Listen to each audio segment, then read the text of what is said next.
I'm a little disappointed in our opening music, I have to say. David got a much sexier piece of opening music. I, of course, acknowledge the traditional owners of the land on which we're meeting today, the younger people, and pay my respects to their elders, past and present.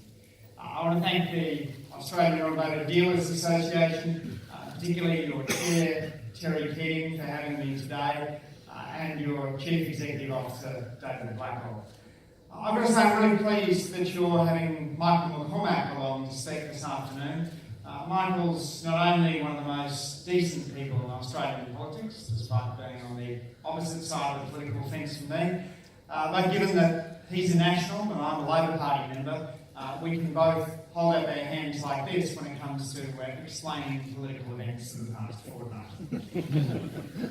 I do want to thank in particular David Blackwell and acknowledge the extensive contacts that I've had with David over a long period of time, ranging from industry-specific issues to whether the Westfield Australian Marathon in Sydney was a tougher race than the Gold Coast Marathon.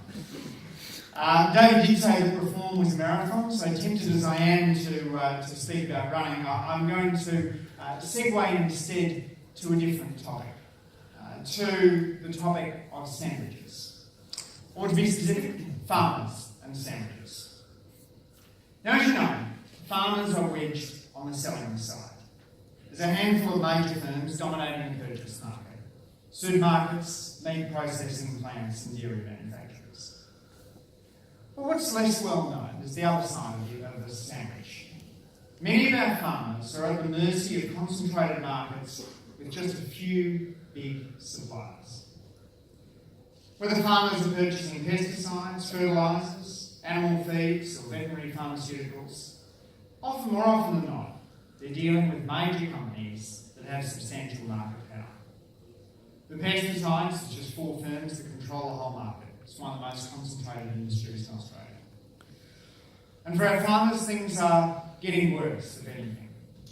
There's been a couple of mega mergers, one between Dow and DuPont, one between Bayer and Monsanto, which are meaning that our farmers have even less choice about where they buy from.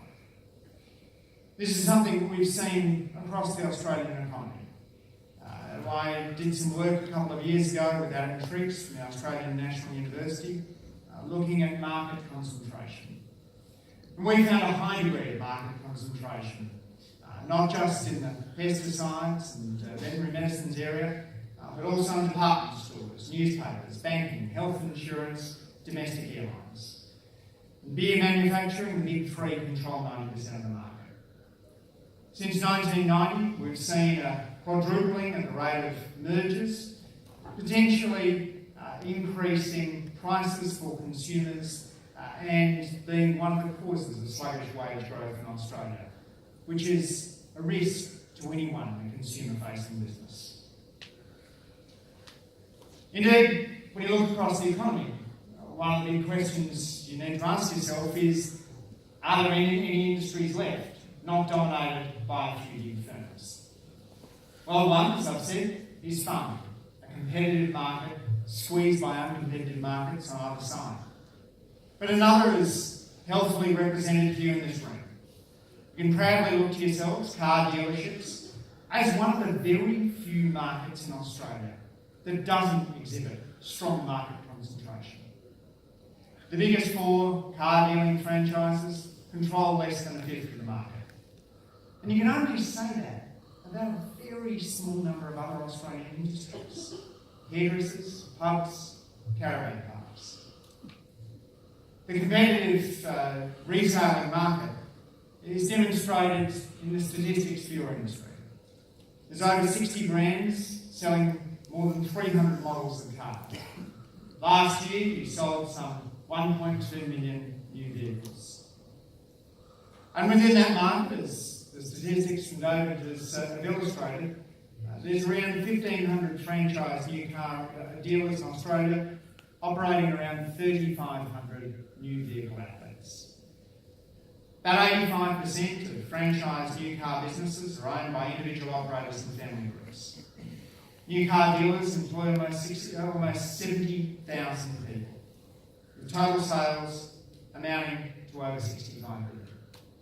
So with stats like that, naturally, we think that everything is smelling as fresh as a new car, right? Well, not so fast. Politicians and policymakers are making a mistake if they haven't spent time studying the Australian Competition and Consumer Commission's new car retailing market study report. Definitely in as much detail as the AADA has done. The Commission's report was a forensic deep dive into the interactions between multinational car manufacturers, authorised car dealers, and the independent businesses that repair and service cars or produce aftermarket parts. It was a long time coming. In 2016, the government delayed a review into the voluntary agreement for technical information sharing, which they pledged to do prior to the 2013 election. Labor's taken a keen interest in the report, and in May this year, Opposition Leader Bill Shorten and I announced that the Labor government would require car manufacturers to share technical information with independent mechanics on commercially fair and reasonable terms, with safeguards for environmental, safety and security related technical information. But that was just one of the recommendations that came out of the market study. Importantly for people in this room, the market study generated evidence of pressures faced by dealerships which weren't anticipated in the initial focus of the study. This is material that the ACCC stumbled upon in their investigations, thanks in no small part, I'm sure, to the AADA, and decided to devote a considerable proportion of the report to analysing. In a way that isn't dissimilar to how large agricultural suppliers can pressure farmers, the Commission's market study found car manufacturers exert significant pressure on dealerships. In the Commission's words, commercial arrangements between manufacturers and dealers can constrain and influence the behaviour of dealers in responding to complaints. And such pressures have an effect on how dealers respond to remedies for consumers under the Australian Consumer Law, particularly if the manufacturer is involved.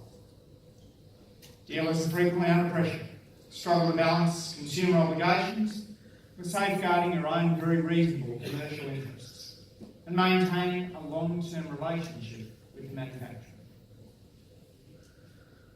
It's the manufacturers that generally write the terms of the dealership agreements that cover consumer responsibilities, for which dealers are under pressure to agree for the threat that their agreement might not be renewed. In the study itself, the Commission made a series of recommendations, particularly directed at car manufacturers, on how to handle consumer issues, and suggested the 2020 review of the franchising code was an opportunity to address the matters raised by the dealers.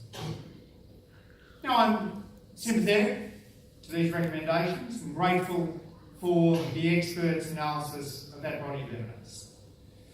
But I do find myself strongly drawn to the conclusions of the Dealers Association, which put the situation in much blunter terms. Your association right. There's a power imbalance in the automotive industry. There's a structural power imbalance between car manufacturers, franchisor, and franchised new car dealers, franchisees, that disadvantages both dealership businesses and consumers who purchase new vehicles from dealers. Many dealers enjoy good relationships with their respective manufacturers and work in a mutually beneficial partnership. There remain many instances where dealers are subjected to a treatment resembling a master-servant relationship. Now, that power imbalance manifests itself in a number of ways, and if it continues to go unaddressed, we may see an increase in the market concentration of dealerships or the market power that manufacturers can exert. Either way, you'd see an adverse outcome for consumers and a bad outcome for the family businesses and small businesses that serve them. Because in terms of the dealer's agreement, the core contract between the manufacturers and the dealers that establishes the operations in relation to the sales, parts and service are set by the manufacturer, dealers face a host of pressures.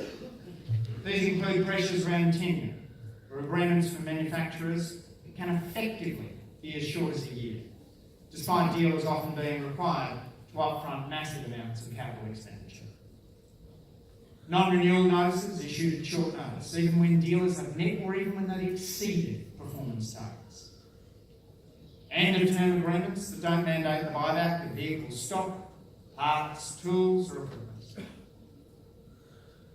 Agreement terms constraining the ability of dealers to respond to consumer complaints. Now, the Australian Competition and Consumer Commission's report detailed instances where upstream suppliers were not transparent in their communications with dealers and consumers. In one instance, a dealer referred a consumer to a manufacturer to request a refund or replacement car. The manufacturer only communicated with the consumer by phone, never by writing, and refused the consumer's request for a refund or replacement car. The customer was requested that the manufacturer put the decision in writing and include written reasons for the refusal, to which the manufacturer refused. The Commission found features of warranty compliance policies and procedures of some manufacturers that may restrict a dealer's ability to satisfy its consumer responsibilities in compliance with the Australian consumer law, or that otherwise prevent a dealer from being appropriately reimbursed for the cost of providing a remedy. Some of the warranty compliance procedures meant that a manufacturer may, for example, reject claims by dealers for reimbursement for consumer repair that are submitted outside of the claims submission period, sometimes within 10 days of the repair date, with no right of appeal. Instances in which a dealer's entitlement to repair costs under warranty or goodwill was voided, where the repair order didn't contain the customer's signature. An instance of claim reversal during an audit if it had found that whiteout had been used in any part of a technician's story detailing the repair order. And instances of preventing dealers from making a claim for an incomplete or repeated repair or from submitting a second claim for any omissions. So I do find myself in a good deal of agreement with the AADA's statement that the Franchising Code of Conduct has been unsuccessful in protecting franchise dealers. The Franchising Code has shown itself unable to assist the 25 Australian dealers for whom one manufacturer issued non-renewal notices to, despite those dealers not breaching their dealership agreements, not recouping their investments, and despite decades of profitability. In most cases, with no explanation given. The Franchising Code has shown itself unable to deal with manufacturers who create dealership codes with an effective term of 1 year, despite the capital expenditure requested upfront by dealers, requiring several years of tenure to recoup. The Franchising Code has shown itself unable to deal with unfair contract terms that use loopholes to claw back warranty payments, even when a customer can demonstrate the repair work was carried out. So, what's the next step? Do we leave the issue for the next 2 years, hope to have it dealt with in the 2020 review of the Franchising Code? Well, I don't think that's acceptable. I'm not convinced it would address the industry-specific dynamics in car retailing and the pressures that dealerships face. So that's why I'm pleased to announce today that the Shorten Labor government will implement an industry-specific auto dealer code.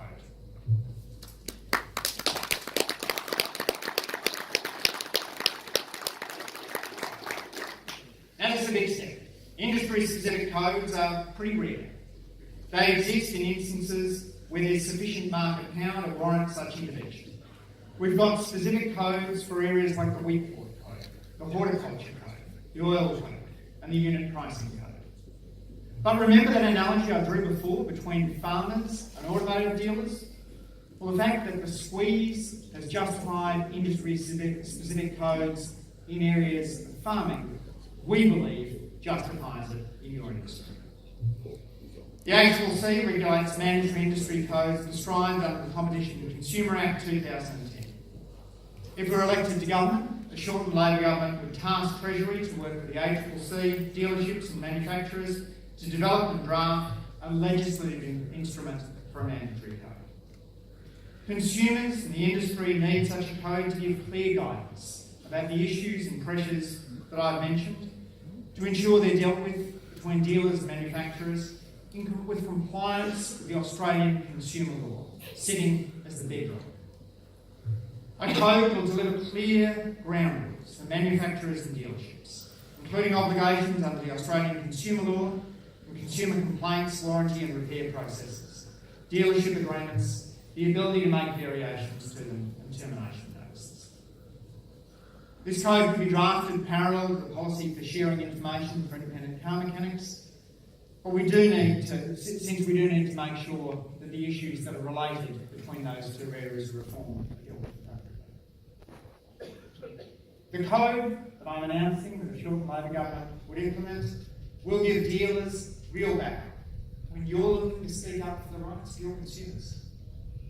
It'll ensure that manufacturers work fairly with dealers to fulfil consumer rights. We know dealers want to work with drivers to meet the public expectations around consumer complaints, warranties and repairs. This code will help you help your customers. I also have to express some disappointments about the government's response, or lack thereof, to this entire market statement. To our understanding, there's only one full-time Treasury employee currently looking at possible policy options. We've had no announcements from the government as to how they're dealing with it. And when Scott Morrison replaced Malcolm Turnbull as Prime Minister, he demoted the Assistant Minister, formerly responsible to the backbench. Now, David's quite right to draw attention to the importance of political stability to businesses and consumers. I highlight it as one of the four horsemen of the automotive apocalypse that he sees coming. Stability allows elected officials to engage carefully with stakeholders, to give a proper hearing to the issues that affect them. Now, when we're talking about political stability, there's absolutely no getting away from the fact that we in Labor went through our own period of leadership instability. We paid a price for it in the 2013 election.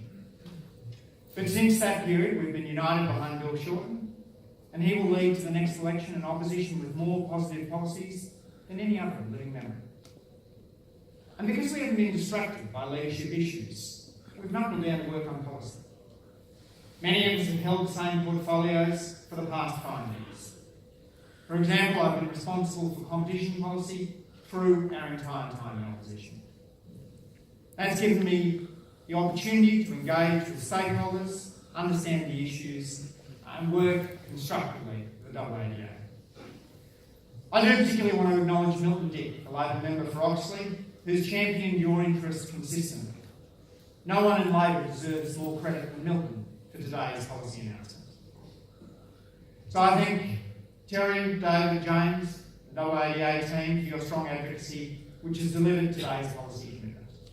If we win office, I look forward very much to continuing to work with you to implement it and ensure we drive a better deal for Australia's auto dealers. Thanks so much.